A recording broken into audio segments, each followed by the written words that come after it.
Welcome dear students. आज हम अपनी क्लास में पढ़ेंगे इंग्लिश लेसन 2।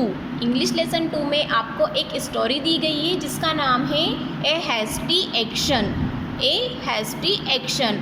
ए हैस्टी एक्शन का हिंदी मीनिंग होता है बच्चों जल्दबाजी में किया गया फैसला या जल्दबाजी में लिया गया निर्णय। ए हैस्टी एक्शन। आज हम इस स्टोरी के बारे में अपनी क्लास में पढ़ेंगे।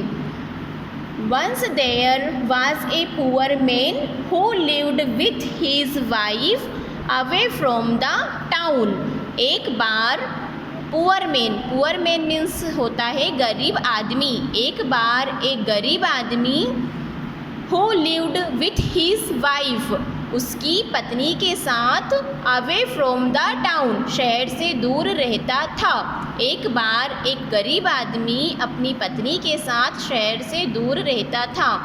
For earning money both of them had to work hard. For earning money, earning means होता है कमाना, मनी मीन्स पैसे। तो वो दोनों क्या करते थे, पैसे कमाने के लिए बहुत ही कठिन मेहनत करते थे। वर्क हार्ड मीन्स कठिन परिश्रम।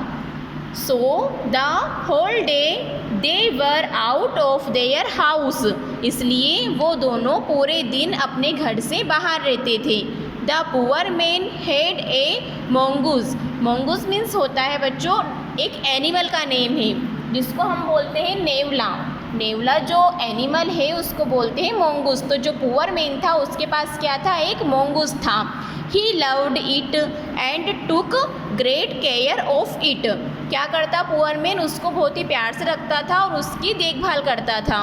ही हैड नो चाइल्ड, उसका कोई बच्चा नहीं था। So he treated that mongoose as his own child. इसलिए जो वो नेवला था उसको वो अपने बच्चे की तरह रखता था।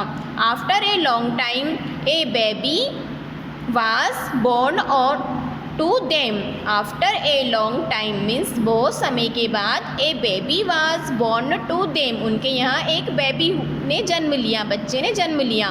They loved the baby for very much, और वो अपने बच्चे को बहुत ज़्यादा स्नेह करते थे। But they had no time to look after the baby during day time.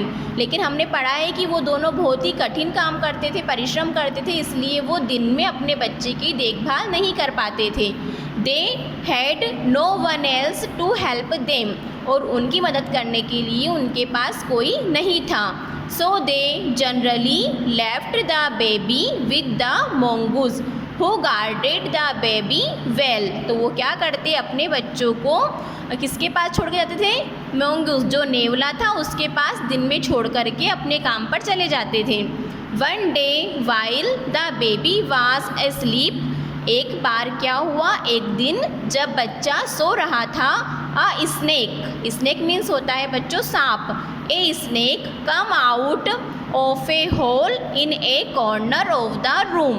क्या हुआ, तभी जो बच्चा सो रहा था उस कमरे के एक कोने में से, एक होल मीन्स बिल में से एक सांप बाहर निकल कर आया। वेन द मोंगूस सा इट, जब नेवले ने उसको देखा, he began to fight with the snake. Fight means होता है लड़ाई करना और बिगन मीन्स होता है शुरू करना। तो जब नेवले ने सांप को देखा तो उसके साथ उसने लड़ाई करना शुरू किया। In this fight the snake was killed, और इस लड़ाई में कौन मारा गया, स्नेक को मोंगूस के द्वारा मारा गया। The body of the मोंगूस was stand with its blood, और क्या हुआ, नेवले के शरीर पर सांप का जो ब्लड था मीन्स सांप का जो खून था वो नेवले के शरीर पर लगा हुआ था। The poor man and his wife both had gone out of the house as usual. और उस टाइम पर भी क्या था, जो पुअर मैन था और उसकी वाइफ दोनों कहाँ थे, घर के बाहर थे। तो बच्चों हमने आज हमारे लेसन 2 का एक पार्ट पढ़ा है, पेज नंबर 8। हम इसका सेकंड पार्ट जो पेज नंबर 9 है उसको कल स्टडी करेंगे। ओके बच्चों, आप सभी इस स्टोरी को पढ़िए और इसके मीनिंग को समझिए। Good bye.